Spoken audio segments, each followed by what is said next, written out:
पहले की ताई बिना ऑपरेशन के क्या करती थी, पेट में ही उसको सीधा कर देती थी। उसको बच्चा पैदा कराना कानूनन जुर्म घोषित कर दिया गया है। देश का दुर्भाग्य है कि किडनी फेल तो बोला जाएगा आपको डायलिसिस कराओ और आपको सिर्फ ट्रांसप्लांट ही कराना है, जब भगवत गीता ही दुनिया की सारी समस्याओं का समाधान है। ना पीना बैश कर लें तो आपको कोई हॉस्पिटल की जरूरत नहीं। हिंदुस्तान में ना जो अच्छा काम करेगा, जो सेवा की बात करेगा, सनातन की बात करेगा, उसको विवादों से नाम जोड़ दिया जाता जो इंजेक्शन 5 रुपए का आता है, आज वो बाजार में 500 रुपए का बिक रहा है। आज लोग कमाई का सारा पैसा ना इलाज में खर्च कर दे, जीवन भर कमाएंगे और इलाज में खर्च कर देंगे। है। करेला और नीम ले लो, परात ले लो, उसमें पैर रखे ऐसे ऐसे करो पैरों में, 12 मिनट में जीभ पे स्वाद आ जाएगा। उसके बाद 5 मिनट एक्स्ट्रा करो, शुगर चेक करो, लगभग नॉर्मल आएगी। एक गोली खाते हैं ना तो डॉक्टर दूसरी गोली देता है इस बात की कि ये गोली आपको। जितनी भी पेन किलर है वो किडनी खराब करती है, जितनी भी बुखार की दवाइयां हैं वो लीवर खराब करती है। नमस्कार, मैं आचार्य मनीष।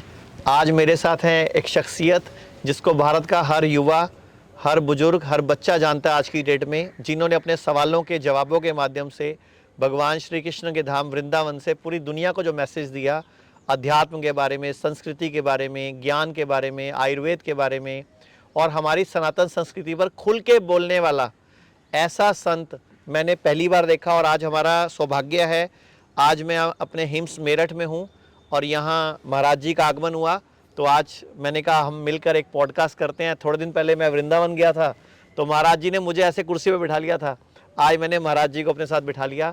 तो आप सबका स्वागत है महाराज जी, आपका भी स्वागत है हमारे इस हॉस्पिटल में। धन्यवाद। तो आप बताइए, पूरे देश के लोग आपको देख रहे हैं, आपने इस हॉस्पिटल में, पहली बात तो आपको ये कहीं से हॉस्पिटल लगा? ना ये तो हॉस्पिटल नहीं है, लोगों की बहुत अच्छी हेल्प कर रहे हैं आप। किसी को, किसी बीमार व्यक्ति को उसका उपचार हो जाए, वो स्वस्थ हो जाए। डॉक्टर जिस रोग के लिए मना कर देते हैं कभी ये बीमारी आपकी ठीक नहीं होगी, उसे आप ठीक कर देते हैं। ये बड़ी कृपा है आप पर भगवान की। भगवान ने आपको धरती पे इसलिए भेजा है कि आप जाएं और जिन्हें डॉक्टर कह देते हैं कि अब आपका कोई इलाज नहीं है, ऐसे मरीजों को आप ठीक कर देते हैं। मैंने भी कुछ लोगों को देखा जो बिल्कुल परेशान थे, प्रताड़ित थे डॉक्टरों से। डॉक्टरों ने मना कर दिया कि अब ले जाओ घर में सेवा करो। क्या क्या भयंकर से भयंकर बीमारियां भी यहाँ पे। आयुर्वेद मूल है, आयुर्वेद। देखिए हमारी जो आयुर्वेद परंपरा रही है वो कोई आज की नहीं है, वैदिक परंपरा है, उसमें जुड़ा है ये आयुर्वेद। मतलब ये एक वेद है और वेद इतना साइंटिफिक है कि आज पूरी दुनिया पे आयुर्वेद पर रिसर्च हो रहा है। मैं चाहूँगा कि आपसे सीख करके हर भारत का व्यक्ति आयुर्वेद को प्रमोट करे और आयुर्वेद जो पुरानी परंपरा थी, भारतीय परंपरा थी, उसे फिर से लागू करें।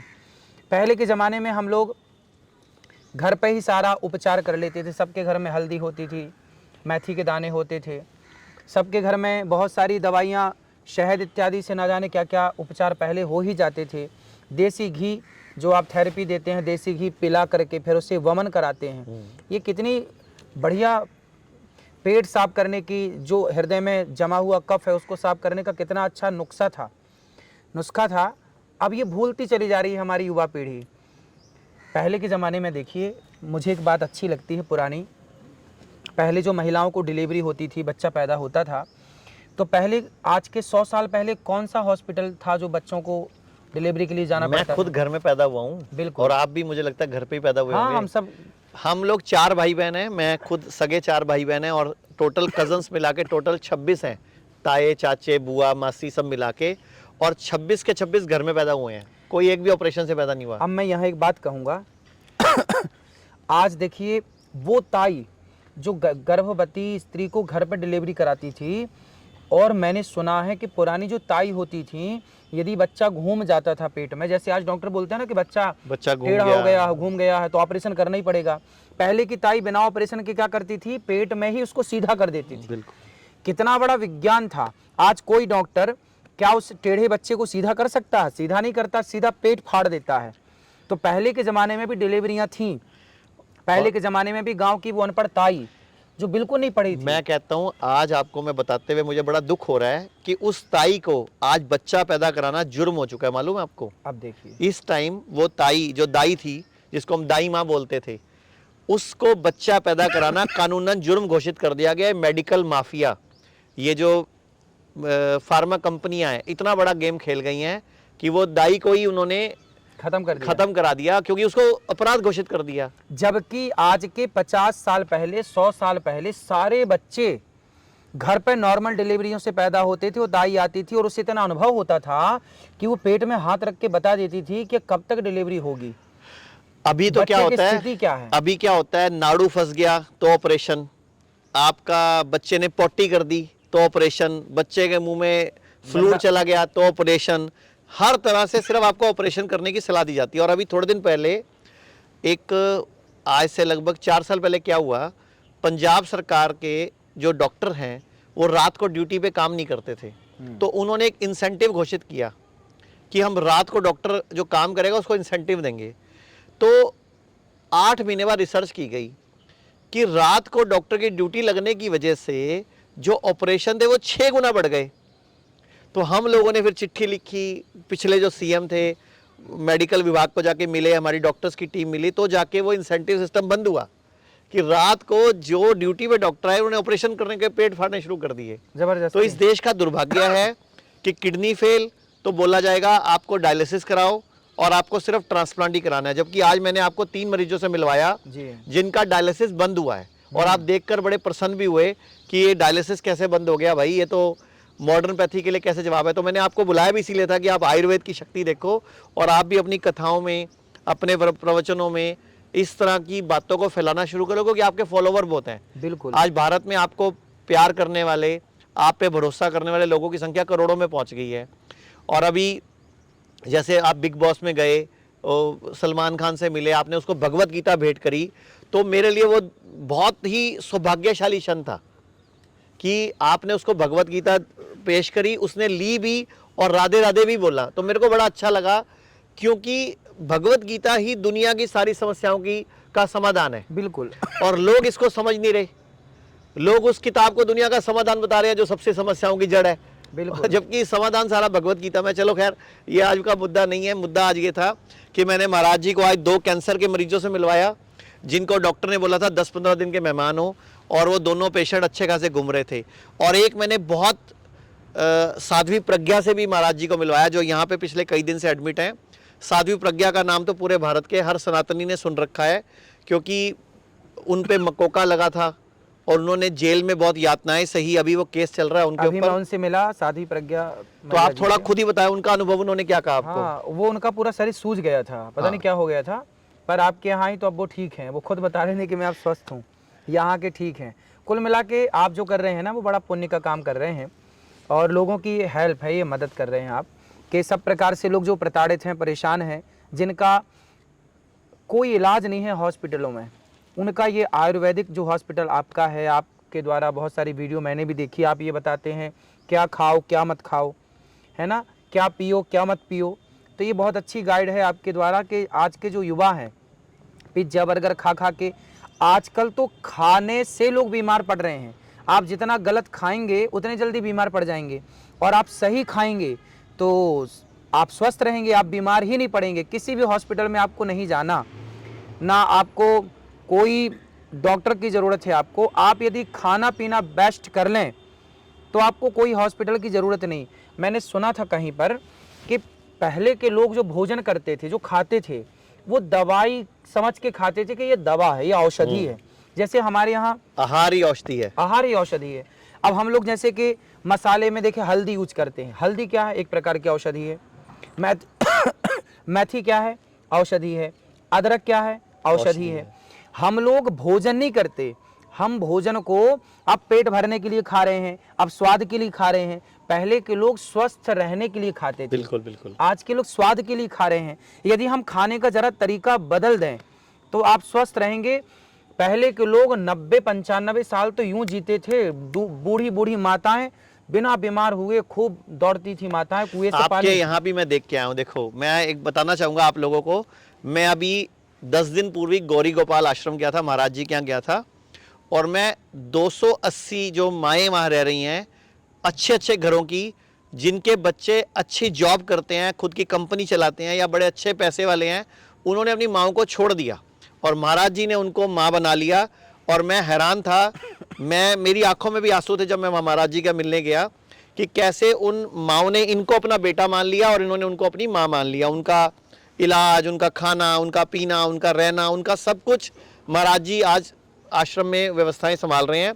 फिर मैं महाराज जी के उसके बाद गौशाला भी गया, वो भी देख के आया जहाँ गैया की सेवा हो रही है, नंदी की सेवा हो रही है। बड़ा अच्छा लगा कि आज भी इस देश में ऐसे संत हैं जो गायों के ऊपर, जो हम बोलते हैं गाय हमारी माता है, गाय से संस्कृति है, गाय से हमारे देश की का जीडीपी चलता है, गाय हमारे देश की मुख्य धुरी थी, तो महाराज जी ने गायों को संभाला हुआ है।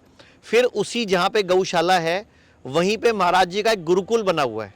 फिर मैं गुरुकुल के दर्शन भी किए। गुरुकुल में मैं 60 बच्चों से मिला जिनको श्लोक, अभी न्यूज़ नेशन पे कल प्रोग्राम था आपका, तो महाराज जी के प्रोग्राम में न्यूज़ नेशन वाले ने महाराज जी को छेड़ दिया कि इनको संस्कृत आती है क्या। महाराज जी ने उनको बोला तो पूछो इनसे क्या पूछना है। उन्होंने इतना लंबा एक, क्या आपने कौन सा श्लोक पूछा? सूत्र बोला, आपने उनसे सूत्र बोला था, तो उसने सूत्र पूरा सुनाया और उसके रोंगटे खड़े हो गए उस एंकर के। वो जो लड़की लड़का दोनों एंकर थे, वो दोनों संभल नहीं पाए कि हमने छेड़ दिया, शायद उनको लगा हमने मधुमक्खी का छत्ता छेड़ दिया। और मैं तो महाराज जी को रात को मैसेज भी किया कि उन्होंने जो हेडिंग दी थी विवादों वाले बाबा जी, एक्चुअल में हिंदुस्तान में ना जो अच्छा काम करेगा, जो सेवा की बात करेगा, सनातन की बात करेगा, उसको विवादों से नाम जोड़ दिया जाता है और ये इस देश का दुर्भाग्य है। लेकिन जो सही लोग हैं, सच्चे लोग हैं, जो इस आयुर्वेद को समझते हैं, धरती को समझते हैं, हमारे पांचों तत्वों को समझते हैं, भगवान श्री कृष्ण की लीलाओं को समझते हैं, उनको पता है कि ये विवादों के महाराज जी नहीं है, ये सच्चाई के महाराज है। बिकॉज इन्होंने सच बोला, इन्होंने दुनिया को वो बताया कि बच्चों को अपने जो पिताजी हैं, पिताजी बोलना चाहिए, पापा या फादर नहीं बोलना चाहिए। तो सब कुछ ये अपना लॉजिक से समझाते हैं। और मुझे इतने सारे संतों में ये क्यों पसंद आते हैं, बिकॉज इतनी युवा एज में एक ऐसा आश्रम में पढ़ना। आपका आश्रम कौन सा, जहाँ पढ़े हो आप? वहीं गौरी गोपाल के पास ललिता आश्रम। ललिता आश्रम में, हाँ, उस दिन आपने बताया था। तो ललिता आश्रम के कोई सी ट्रस्टी से मिला था और बड़े अच्छे थे, सिंगला सर बताया था मैंने आपको। उनसे मिला तो उन्होंने बोला महाराज जी उसी आश्रम के पढ़े हुए हैं, क्योंकि वो उस के में वो अपना फंड वगैरह भी डोनेट करते हैं। तो महाराज जी बिल्कुल एक साधारण परिवार से आते हैं, ना इनके पास कोई आगे पीछे, ना कोई पैसा, ना कोई धन, ना कोई पढ़ने की व्यवस्था इतनी नहीं थी। अपनी मेहनत से, भगवान के आशीर्वाद से जो इनको ज्ञान प्राप्त हुआ, आज पूरी दुनिया तक फैला रहे हैं। और मैं आप सब लोगों से, दर्शक जो हमें देख रहे हैं, मैं चाहूँगा इनके यहाँ पे वृद्ध माताओं की सेवा चलती है, गायों की सेवा चलती है, गुरुकुल चलता है। तो दिल खोल के जितना सहयोग कर सकते हो दान का, इनकी मदद करने का, कमरे बनवाने में, बिल्डिंग बनवाने में, क्योंकि इनका जो लक्ष्य है कि भारत में कोई भी माता सड़क पर नहीं सोनी चाहिए, जिसको भी बच्चे नकार रहे हैं।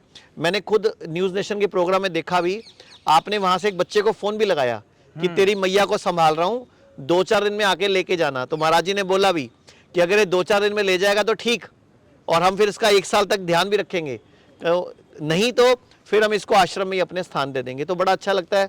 और मैंने भी आज इनको प्रण किया है, एक वचन दिया है कि हमसे भी जितना सहयोग हो पाएगा इस गौरी गोपाल आश्रम के लिए, इनके लंगर के लिए।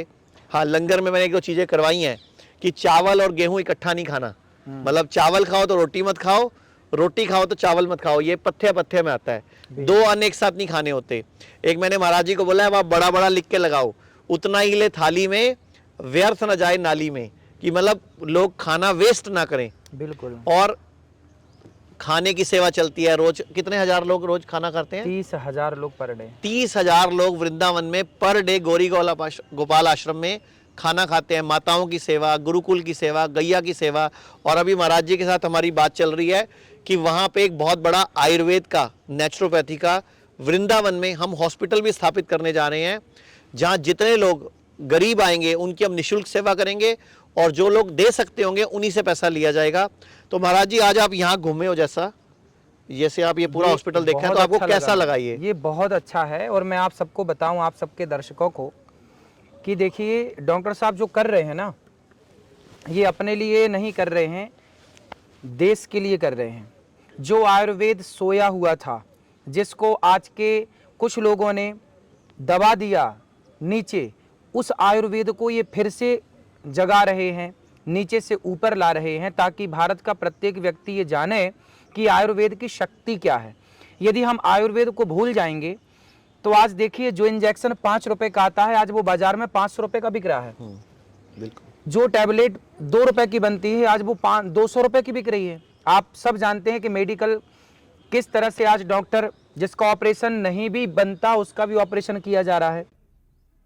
आज लोग कमाई का सारा पैसा ना इलाज में खर्च कर देते, जीवन भर कमाएंगे और इलाज में खर्च कर देंगे, कर्जा चढ़ा लेते हैं। प्लॉट बेच देते हैं, मंगलसूत्र बेच के लोग इलाज कराते हैं। दुख तब होता है कि इलाज नहीं हो रहा, मैनेजमेंट हो रहा है, इलाज फिर भी नहीं मिलता, क्योंकि वो एक बार एक बीमारी से पीछे हटता है, नई उस दवाई के साइड इफेक्ट आ जाते हैं। लेकिन मैं आपको धन्यवाद देता हूं इस बात के लिए और सभी से कहूंगा कि आप भी डॉक्टर साहब की जो बातें हैं वो सुना करिए और फॉलो करिए, क्योंकि ये जो कहते हैं ना कि हमें क्या खाना और क्या नहीं खाना, ये बहुत अच्छी बातें हैं।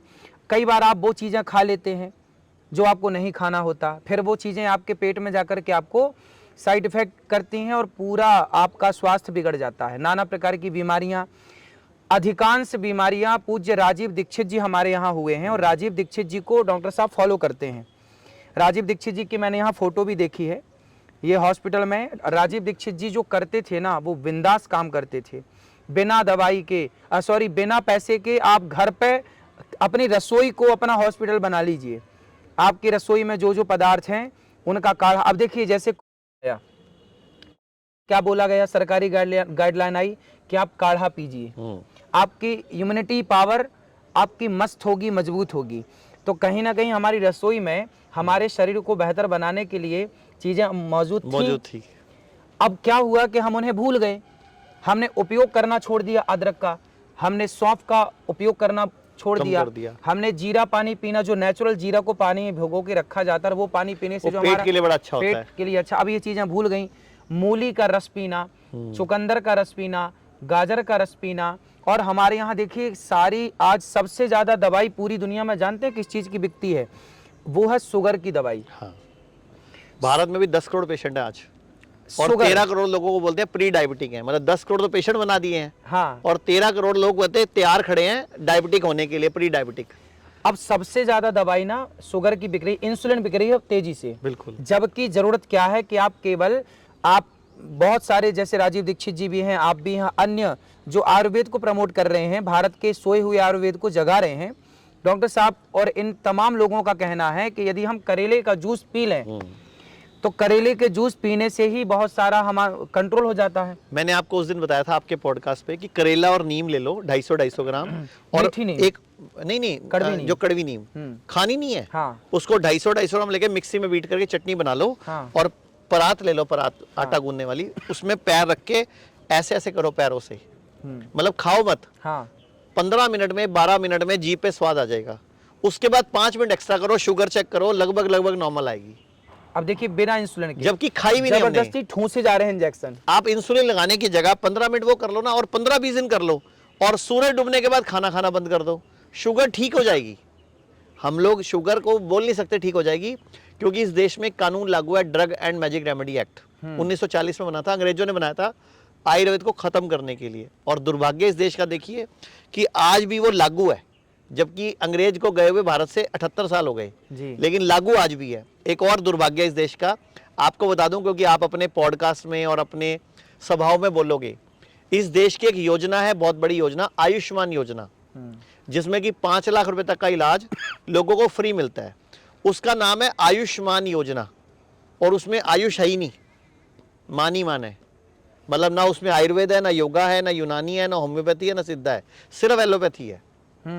आज इस देश के एक बहुत बड़े वकील हैं एडवोकेट अश्विनी उपाध्याय, आज ही मैंने आपको बताया भी था, आज ही उन्होंने सुप्रीम कोर्ट में जो सीजीआई हैं चंद्रचूड़ जी, उनकी कोर्ट में याचिका एक PIL लगाई है कि आयुष्मान योजना में आयुर्वेद को, आयुष को शामिल किया जाए। हाँ, मतलब ये दुर्भाग्य इस देश का कि 78 साल हो गए देश को आजाद हुए, 7 साल योजना को आए हुए हो गए।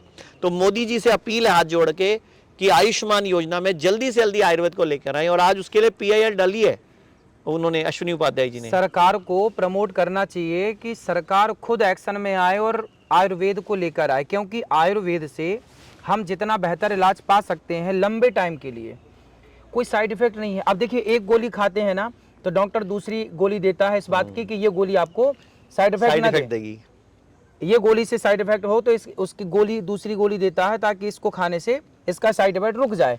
मतलब एक गोली जो है वो आपको इतना परेशान करती है। अभी मेरे गुरुजी हैं एक गुरुजी हैं, अभी काफ़ी एज हो गई है। वो आए एक बार, तो मैंने उनको दिल्ली में एक दिखाया। उनके गले में ना कोई दिक्कत हो गई थी, तो उन्होंने लंबे टाइम तक ना पेन किलर खाया। दवा दर्द था तो दवा, दर्द में गांव के लोग सीधा दवाई, दर्द की गोली खा ली। अब लंबे टाइम तक खाते खाते अब डॉक्टर क्या बोल दिया कि आपकी किडनी डैमेज है। अब देखिए जो टैबलेट हैं, जो गोलियां हैं, वो कितना लंबा नुकसान पहुंचा रही हैं कि किडनियां खराब कर रही हैं। जितनी भी पेन किलर है वो किडनी खराब करती हैं, जितनी भी बुखार की दवाइयाँ हैं वो लीवर खराब करती हैं। आपको पता है जितनी भी एलोपैथी की रिसर्च होती है चूहों पे होती है। पहले चूहे को बीमार किया जाता है, फिर उसका इलाज किया जाता है। आपको पता है चूहे का लीवर खराब कैसे करते हैं? बुखार की दवाई 3 दिन लगातार सुबह दोपहर देते हैं और 3 दिन में चूहे का लीवर बैठ जाता है। इतनी खतरनाक गोली है। मैंने आपके पॉडकास्ट में बताया था कि दुनिया की सबसे खराब गोली है बुखार की गोली, जो हम भारत में बच्चों को, बड़ों को प्रसाद की तरह बांटते हैं। बुखार हुआ, ले गोली। बुखार में नाम नहीं ले रहा गोली का, क्योंकि आपको पता है कंपनियां नाराज हो जाती हैं। लोगों को समझ आ गया होगा बुखार की एक ही गोली है भारत में। तो बुखार की गोली से पहले लीवर खराब करते हैं, फिर उनका इलाज करते हैं। ऐसे ही फिर चूहे की किडनी खराब करते हैं पेन किलर से। पेन किलर खिलाते हैं 7 दिन तक और चूहे की किडनी खराब हो जाती है। फिर चूहे पे ट्रीटमेंट शुरू होता है। तो ये इस देश का दुर्भाग्य है कि जिस दवाई से चूहे का लीवर खराब होता है, चूहे की किडनी खराब होती है, वो हमारे यहाँ प्रसाद के रूप में बढ़ती है। इवन कि जब वो जो 2 सुइयाँ लगी प्यार वाली, तो सब डॉक्टरों ने वो साथ में गोलियां भी बांटी कि बुखार चढ़ेगा ये गोली खा लेना। तो इस देश का दुर्भाग्य है, बट फिर भी उम्मीद है कि ये जो सरकार चल रही है ये जरूर कुछ ना कुछ ऐसा करेगी जिससे आयुर्वेद की उन्नति होगी। और अभी मोदी जी ने आयुर्वेद के लिए बहुत बोला भी है। अभी कीनिया के एक राष्ट्रपति हैं ओलिंगा जी, पिछले वाले, उनकी बेटी की आंखों की रोशनी चलेगी। तो यहाँ वो वीडियो भी दिखा देंगे, बीच में मैं वीडियो इसमें डाल दूंगा पॉडकास्ट में। वो वीडियो यहाँ दिखा देते हैं कि उनकी आंखों की रोशनी वापस आई, जो मोदी जी ने बताया। कीनिया के राष्ट्रपति की बेटी 5 बड़े कंट्रीज में 1.5 साल धक्के खाती रही, वो आंखों की रोशनी वापस नहीं आई। इंडिया में सिर्फ 22 दिन में आंखों की रोशनी वापस आई आयुर्वेद की मदद से। साथियों, जब हम आयुर्वेद की बात कर रहे हैं तो मैं आज आपको एक बड़ी अहम जानकारी देना चाहता हूं। मैं अपने एक मित्र और केनिया के पूर्व राष्ट्रपति राइला ओडिंगो जी के और उनकी बेटी रोज मैरी का भी जिक्र करना चाहता हूं। तो उन्होंने मुझे रोजमेरी की जिंदगी में जो बड़ी मुसीबत आई कि रोजमेरी की आंख में कुछ तकलीफ हुई थी और उसकी एक सर्जरी हुई थी। शायद उसको ट्यूमर का प्रॉब्लम था ब्रेन में और उसकी सर्जरी हुई थी। और उस सर्जरी में रोजमेरी ने अपनी आंखें खो दी। और एक पिता के नाते मेरे मित्र ओडिंगा जी ने पूरी दुनिया को छान मारा। विश्व का कोई बड़ा देश ऐसा नहीं होगा जहां रोजमेरी का उपचार न हुआ हो। लेकिन रोजमेरी की आंखों में रोशनी वापस नहीं आई। आखिरकार उन्हें सफलता भारत में मिली, और वो भी आयुर्वेद उपचार के बाद। आयुर्वेद का उपचार किया गया, रोजमेरी की रोशनी वापस आ गई।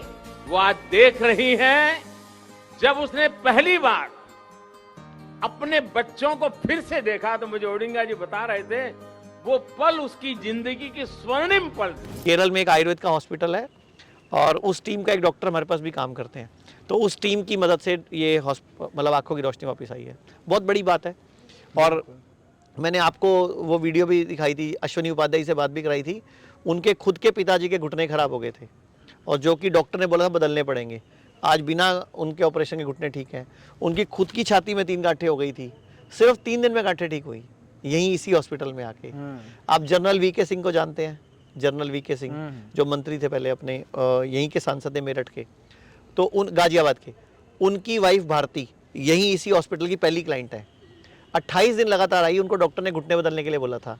आज 2 साल हो गए, वही घुटने काम कर रहे हैं, बदलने नहीं पड़े, घुटने नहीं बदलने ना, पड़े। वही घुटना काम कर रहा है। देखिए ये बड़ा पुण्य का काम कर रहे हैं डॉक्टर साहब। जिनके घुटने बदलने के लिए डॉक्टर बोल रहे हैं, उनके घुटनों को बदलना रुक रहा है इनके इलाज से। और आयुर्वेदिक डॉक्टर साहब हैं ये, आयुर्वेद के तहत पूरा कार्य करते हैं। आयुर्वेद में जितने सिद्धांत हैं, जितनी थेरेपी हैं, जितनी टैबलेट हैं, जितनी नई नई गोलियां, नई नई दवाइयां भी आप रिसर्च करके आयुर्वेदिक बना रहे हैं। अभी आपने बताया कि 300 दवाइयां आपने बनाई। बिल्कुल, और सब रिसर्च प्रोडक्ट हैं। अच्छा, आप उनका अनुभव बताओ। आपके पिताजी यहाँ पे रह के गए हैं 7 दिन, उनका क्या अनुभव रहा यहाँ पे? पिताजी तो गुणगान गाते हैं आपका कि बढ़िया काम कर रहे हैं, बढ़िया है। और मैं अब आप स्वस्थ आपसे भी हैं। पब्लिक के सामने एक अपील कर रहा हूँ, पब्लिक के सामने मैं सारी पब्लिक की तरफ से अपील कर रहा हूँ कि अब आप भी जल्दी से जल्दी आयुर्वेद को साथ ले लीजिए। जो भी आप मिशन है आपका सनातन का, उसमें आयुर्वेद को साथ जोड़ दीजिए, बिल्कुल। ताकि इस दुनिया को जो सच में आपकी तरह, आपके रूप में जो हमारे देश के लोगों को धरोहर मिली है, एक अच्छे संत के रूप में, एक अच्छे कथावाचक के रूप में, एक अच्छे समाज सेवा के व्यक्ति के रूप में, अगर ये व्यक्ति आयुर्वेद को भी साथ पकड़ लेगा तो बहुत बड़ा पुण्य का काम हो जाएगा, इस देश की भला हो जाएगा। क्योंकि आपने गौ ले रखी है, गंगा ले रखा है, सेवा ले रखा है, माँ ले रखा है, इसके अलावा आपने गुरुकुल चला रखा है, तो आप इतने अच्छे काम कर रहे हो, तो एक आयुर्वेद को भी साथ जोड़ना जरूर है। अब गौरी गोपाल एक आयुर्वेदिक हॉस्पिटल विचार करेंगे आपके साथ, और आप ही उसको जो निःशुल्क ज़रूरतमंद गरीब तबके के लोग हैं उनकी सेवा निःशुल्क होगी, निःशुल्क करेंगे, ताकि अच्छा से अच्छा हम समाज की सेवा कर पाएँ। देखिए, हम सबको सब छोड़ के यहीं जाना है, लेकिन जितना जीते जी समाज का भला हो। और आयुर्वेद, हम चाह रहे हैं ना कि भारत के प्रत्येक व्यक्ति के ज़बान पे आयुर्वेद का नाम हो, बच्चा बच्चा, बूढ़ा बूढ़ा, कुछ चीज़ें ऐसी बनाई जाएं, आपके द्वारा रिसर्च की जाए, और वैज्ञानिकों के द्वारा, जो आयुर्वेदिक के साइंटिस्ट हैं अपने डॉक्टर, उनके द्वारा रिसर्च की जाए कि जैसे पेन किलर है, इसका कोई तोड़ हम निकाल के रखें कि भाई आप वो ना खाओ, आयुर्वेदिक ये गोली खाओ। जैसे शुगर की बीमारी है तो हम वो गोली ना खाएं, हम ये गोली खिलाएं आयुर्वेदिक कि भाई ये खाओ, इससे आपका ये सब हमने ठीक होगा। बीपी की गोली, शुगर की गोली, किडनी की दवाई, लीवर की दवाई, कॉन्स्टिपेशन की दवाई बना दी है। अच्छा, और रिसर्च हो चुकी है, 5 दवाइयाँ अब लॉन्च करने को तैयार पड़ी हैं, रिसर्च कंप्लीट हो हाँ, चुकी उसे है। पहुंचाइए, उनको जन जन तक पहुंचाएंगे। और एक मैं आपसे एक बात पूछना चाहूँगा, आपसे एक सवाल है, निजी सवाल है। आपके यहाँ रोज 30,000 लोग निःशुल्क लंगर प्रसाद पाते हैं, माताएं रहती हैं, उन पे खर्चा होता है। मैंने देखा डॉक्टर भी आपने दे रखा है, दवाइयाँ भी आप देते हो, सब कुछ आप करते हो। इसकी व्यवस्था कई बार ऐसा टाइम नहीं आता जब अटक जाती हो, जब किसी से डोनेशन नहीं आए या दान व्यवस्था नहीं है, तो थोड़ी अटकती है ना, तो क्या आप जनता को बोलना चाहोगे? हमारे देश में एक प्रावधान होता था दसवंध निकालने का, पहले हर बंदा 10वां हिस्सा निकालता था अपनी इनकम का, तो आप अपील करते हो अपने मंचों से ऐसी कि तुम लोग भी अपनी नेक कमाई का 10वां हिस्सा निकाला करो? देखिए, आप सब लोग सहयोग करते हैं, तो आप सबके सहयोग से ना गौरी गोपाल आश्रम में 290 वृद्ध माताएं तो वर्तमान में हैं, और अधिक माताएं जिनके बेटे घर से निकाल देते हैं, बेटियां घर से निकाल देती हैं, फुटपाथ पर सोती हैं, ऐसी माँओं को उठा के गौरी गोपाल में रखा जाता है। डॉक्टर साहब ने देखा है, और उनके देखने के बाद डॉक्टर साहब ने ही बोला कि इनके देखने के बाद, इनसे मिलने के बाद आँखें गीली हो गई। तो ये जो माँओं की पीड़ा है ना, शायद आप लोग समझते हैं, और आप लोगों के थोड़े थोड़े सहयोग से इन माँओं की सेवा होती है, उनके रहने की, खाने की, कपड़े की, मंजन की, ब्रश की, साबुन की, तेल की, सब व्यवस्थाएं। 150 बच्चे हैं गौरी गोपाल गुरुकुल में, जिन बच्चों को निःशुल्क रखना, उनका भोजन, उनका कॉपी किताब बैग सब निःशुल्क। 400 से अधिक गौ माता हैं, 30,000 लोग पर डे प्रसाद पाते हैं गौरी गोपाल जी की रसोई में। वृंदावन धाम में कोई भी आओ, सबको पेट भर भोजन मिलता है। इससे बड़ी समाज की और क्या सेवा हो सकती है। मेरी जितनी बुद्धि है, जितनी समझ है, उतनी समाज की सेवा करता हूँ। अब एक सेवा और डॉक्टर साहब ने कही कि वो भी करनी है, और आयुर्वेदिक एक हॉस्पिटल बना करके, जो हमारी वृद्ध माताएं हैं ना डॉक्टर साहब, हमारी 290 माएँ हैं ना, रोज़ कोई ना कोई माँ को हॉस्पिटल जाना पड़ता है, और यदि आप एक हॉस्पिटल वृंदावन में बना देंगे ना, तो हमारी माँओं की बड़ी भलाई हो जाएगी कि वो उसमें इलाज करा के स्वस्थ हो पाएंगी। लाखों का खर्चा मैं स्वयं माँओं के लिए हॉस्पिटल पे निकालना पड़ता है। अब बूढ़ी माएँ हैं सारी, रोज़ कोई ना कोई माँ परेशान है, रोज़ कोई ना कोई माँ हॉस्पिटल में जाना ही जाना है।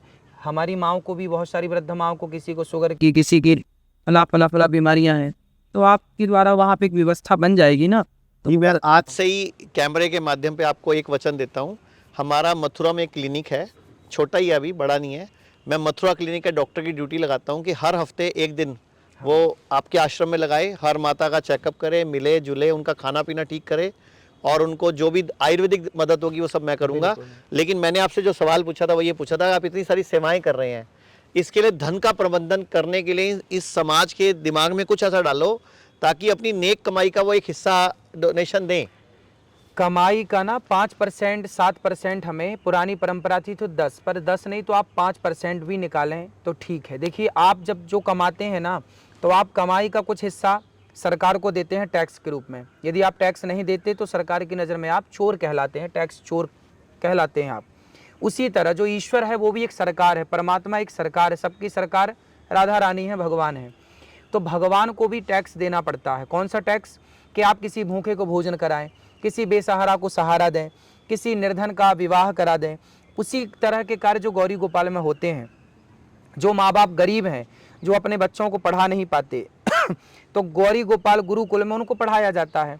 तो आप थोड़ा थोड़ा योगदान देंगे तो बच्चे पढ़ पाएंगे। बेसहारा माएँ जो फुटपाथ पे हैं उनको उठा के गौरी गोपाल में रखा जाता है। आप सपोर्ट करेंगे तो उन माँ को भोजन मिलेगा।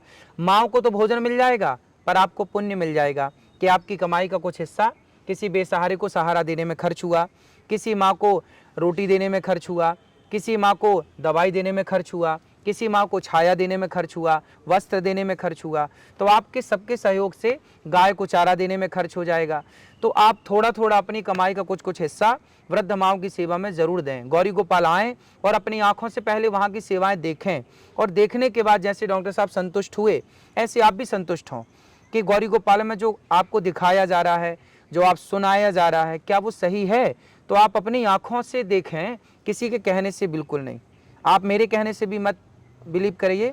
आप गौरी गोपाल आओ और आके देखिए किस तरह माँओं की वहाँ सेवा होती है। आपको एक चीज़ बता दूं कि आज मैनेजमेंट की बहुत बड़ी बड़ी पढ़ाइयाँ होती हैं, लेकिन जब आप आएंगे गौरी गोपाल के मैनेजमेंट को देखेंगे तो आप खुद आश्चर्य करेंगे कि 30,000 लोगों को किस तरह भोजन मिलता है, किस तरह 290 माँओं की वहाँ प्रॉपर व्यवस्था होती है, किस तरह 150 बच्चे पढ़ रहे हैं। और सोचिए कि जो 150 बच्चे पढ़ते हैं, उन 150 बच्चों को जो पढ़ाने वाले हमारे शिक्षक हैं, जो गुरुजन हैं, एक एक गुरुजन जी की जो सेवा है महीने की 50,000 रुपये देना है। जो अच्छी से अच्छी शिक्षा हम बच्चों को दें, ये नहीं कि हम 10,000 रुपये महीने क्योंकि का बच्चों को अच्छा पढ़ाएंगे तो वो अच्छे नागरिक बनेंगे। आपने कल न्यूज़ नेशन के प्रोग्राम में बोला भी था कि ये मैं ऐसे 150 बच्चे तैयार कर रहा हूँ, ये 150 गुरुकुल और खोलेंगे बिल्कुल, और ऐसे मैं हर साल बच्चे तैयार करूँगा। तो मुझे बड़ा अच्छा लगा और मैंने आज आपसे प्रेरणा लेके हमने भी अपने जो हॉस्पिटल्स हैं उनमें रेट बहुत कम रखा हुआ है। हमारे जो हॉस्पिटल्स हैं जितने भी पूरे इंडिया में अभी 40 हॉस्पिटल हैं, हमने भी सब जगह बहुत न्यूनतम पैसा रखा हुआ है। फिर भी मैंने आज आपसे प्रेरणा लेके 20% पेशेंट भी, हम लोग भी जो बिल्कुल गरीब होंगे, मजबूर होंगे, जब तक भारत सरकार आयुष्मान योजना नहीं लेके आती तब तक हम लोग भी पूरी मदद करके उनका जो भी इलाज होगा फ्री करने की पूरी कोशिश करेंगे कि हम अपने हर हॉस्पिटल में जो थोड़ा बहुत हमें इनकम आती है उससे हम उन लोगों का इलाज करें। डॉक्टर साहब आप एक काम और कर सकते हैं, वो आपके हित में भी है और उससे ज़्यादा राष्ट्र हित में है। वो काम ये होगा कि आप एक ना आयुर्वेदिक कॉलेज बनाइए, एक शिक्षा प्रणाली लेके आइए जो ऐसी हो कि आप बच्चों को डॉक्टर बनाएं, आयुर्वेदिक डॉक्टर की शिक्षा आप दिलवाएं, अच्छे प्रोफेसर तैयार करिए, अच्छे लोगों को लाइए और एक अपनी तरफ से, ताकि भारत के कोने कोने में फिर वो आपके द्वारा जो कॉलेज में डॉक्टर तैयार होंगे वो क्या करेंगे, हर छोटे बड़े शहरों में जाएंगे। बिल्कुल। और एक आपका एक हॉस्पिटल हर छोटे शहर में होना चाहिए, एक बड़े शहर में होना चाहिए। उसके लिए आपको डॉक्टरों की रिक्वायरमेंट तो लगेगी, तो एक अपना खुद का आपने हॉस्पिटल तो बनाया है, एक कॉलेज बनाइए। हमारा प्लान चल रहा था, अब आपसे मिल गए हैं तो और जल्दी हो जाएगा। हाँ, क्योंकि हमें ये व्यवस्थाएं नहीं आती, क्योंकि मेरा जो शुरू से काम रहा, मेरे को सिर्फ पेशेंट ठीक करने के अलावा और कुछ नहीं आता कि क्या खाना है, क्या नहीं खाना, क्या ज़्यादा खाना है, क्या कम खाना है, क्या अच्छा है, क्या बुरा। मैं उस दिन आपके हॉस्पिटल में आके आपका मैनेजमेंट, आपके आश्रम की व्यवस्थाएं, गौशाला की व्यवस्था, प्लस मैंने भोजन देखा कितने सलीके से बट रहा है।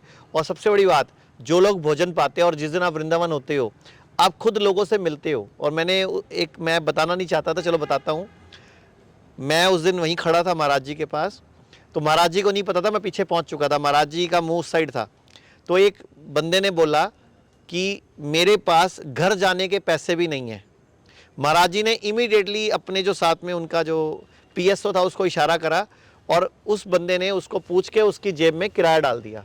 मतलब आपने अपनी जेब से उसको किराया डाल के दिया। तो मेरी भी मतलब मन भर गया कि आप लोगों को अपनी तरफ से मदद भी कर रहे हो। मतलब आपको कोई अपना दुख बताए तो आप तो उसको पूरा उसके दुख हर लेते हो। तो मेरे को भी आज की डेट में ऐसे संत मिलना बहुत मुश्किल है।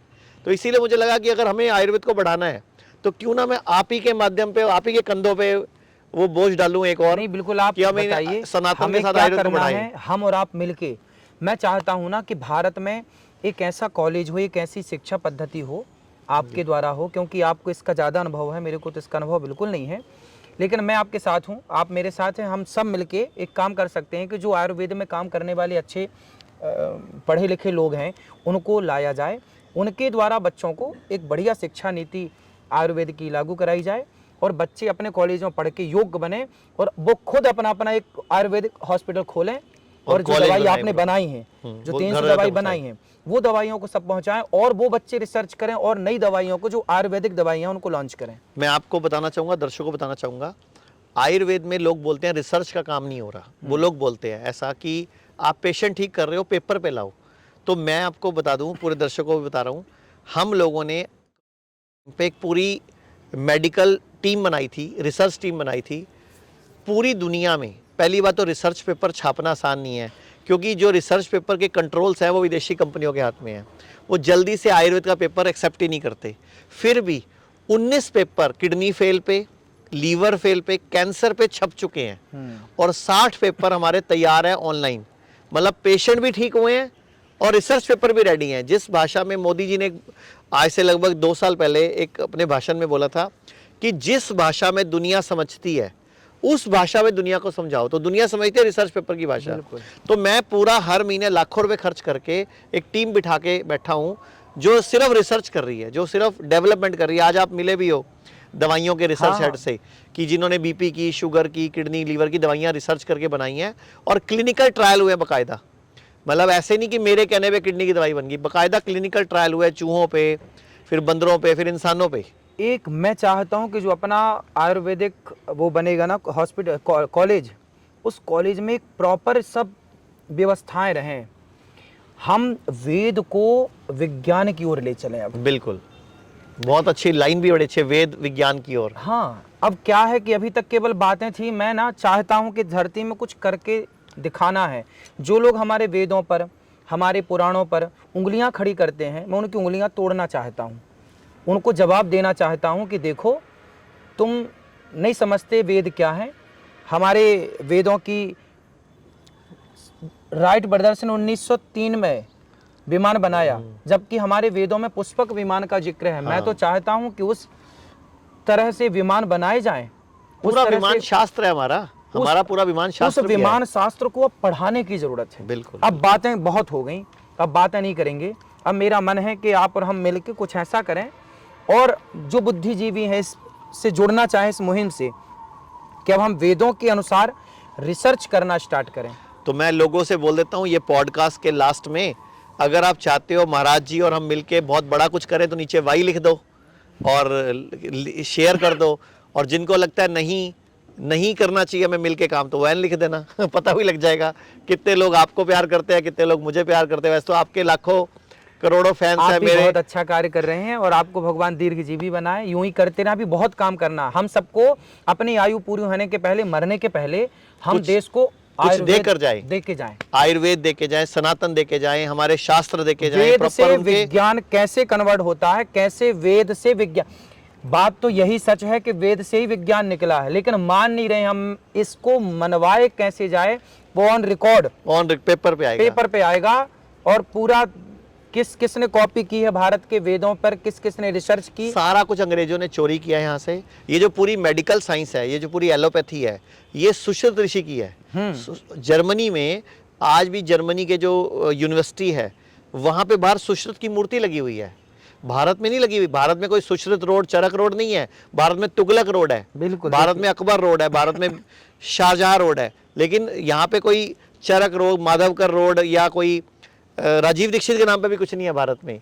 तो राजीव दीक्षित जी का बहुत बड़ा योगदान है इस देश में, लेकिन राजीव दीक्षित जी के साथ क्या हुआ कोई जान ना पाया, कहाँ चले गए वो हम सबको छोड़ के। लेकिन अब उस मुहिम को आप आगे बढ़ा रहे हैं और बहुत आगे ले जाएं। हम भगवान से ही कामना करेंगे कि हमारा देश पुनः आयुर्वेद की ओर बढ़े और अपने आयुर्वेद को पहचाने, अपनी शक्तियों को पहचानो। क्या है ना कि शेर का बच्चा गीदड़ों की झुंड में जाके मिल जाता है और वो अपने को गीदड़ मान लेता है। बिल्कुल। अरे हम शेर के बच्चे हैं, हम वैदिक लोग हैं। हमारे पास क्या नहीं था? विमान नहीं था, कि ब्रह्मास्त्र नहीं था, कि हमारे यहाँ भगवत गीता नहीं है, कि हमारे यहाँ ज्ञान की कमी है, क्या नहीं था? बस रिसर्च की जरूरत है। सोने की चिड़िया भारत ही तो था। पूरी दुनिया में अंग्रेज भारत में करने क्या आए थे? लूटने ही तो आए थे। अच्छा एक बात बताओ, किसके घर पे बार बार आक्रमण होता है? जिसके घर में कुछ होता है। क्यों मोहम्मद गोरी इतनी बार भारत को लूटने आया? क्यों कुतुबुद्दीन ऐबक और कितने जड़े पुराने शासक, क्यों नालंदा यूनिवर्सिटी जलाई? क्यों उसने हमारी तक्षशिला जलाई? इसलिए जलाई ना क्योंकि उसको लगा इसमें उनके मतलब की कोई बात नहीं है, ये आपकी पांडुलिपियां हैं, आपका आयुर्वेद है, आपकी सनातन की बातें हैं। तो ये सब लोग शुरू से चिढ़ते हैं भारत से, इसलिए भारत को नीचा दिखाने की कोई भी मौका नहीं छोड़ते। तो अब वक्त आ गया सारे भारतीयों को, सनातन को मानने वालों को, आयुर्वेद के मानने वालों को एक होने की ज़रूरत है कि पूरी दुनिया तक भारत का प्रचार, भारत का विज्ञान पहुंचाना है। और मैं 2-3 बातें आपके माध्यम से महाराज जी बताना चाहूँगा। जितने भी लोग बीमार हैं, आप लोगों को एक खुशखबरी देना चाहूँगा।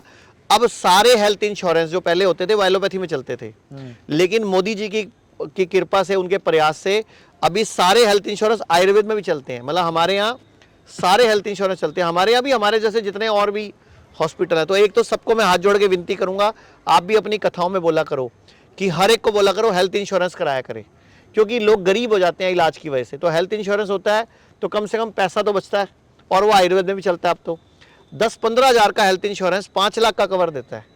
मतलब 15 हज़ार रुपये लगा के आप 5 लाख तक का इलाज ले सकते हो। क्यों नहीं कराते फिर भी लोग? तो एक तो सारे हेल्थ इंश्योरेंस चलते हैं। दूसरा, आप और मेरी मुहिम है अभी ये, अभी तक भारत में 2 स्टेट हैं जिन्होंने आयुर्वेद के इलाज को फ्री किया सरकारी कर्मचारियों के लिए, एक राजस्थान और एक दिल्ली। अब हमें मिलके हर प्रदेश की सरकार पे प्रेशर डालना है कि वो भी अपने सरकारी कर्मचारियों का इलाज आयुर्वेद से लागू करे, जो अभी नहीं है। इसी टाइम देश में 2, एक तो सेंट्रल गवर्नमेंट ने लागू किया है, एक आर्मी में लागू हो गया है, एक सारी फोर्सेस में लागू हो गया। ये आपको क्या बताऊं, मैं 4-5 साल से लगा हुआ था इस प्रयासों में कि हो जाए। तो अभी मोदी जी की कृपा से हो गया। तो अभी मोदी जी से और भी कृपाएं लेनी है। जैसे आपने बोला, एक तो गौ हत्या पे प्रतिबंध लगाना है, एक जनसंख्या नियंत्रण कानून आना चाहिए इस देश में, बिल्कुल समान नागरिक संहिता आनी चाहिए, और आयुष्मान योजना में आयुर्वेद आना चाहिए। तो ऐसी कुछ चीज़ें हैं जिस पे महाराज जी भी लगे हुए हैं, मैं भी लगा हुआ हूँ। अब मिल के लगेंगे तो बहुत अच्छा और करेंगे। बिल्कुल। धन्यवाद। बहुत बहुत धन्यवाद आपका। अगर आप वीडियो में कही गई बात से सहमत हैं तो वाई टाइप करें। अगर आप कही गई बात से सहमत नहीं हैं तो एन टाइप करें।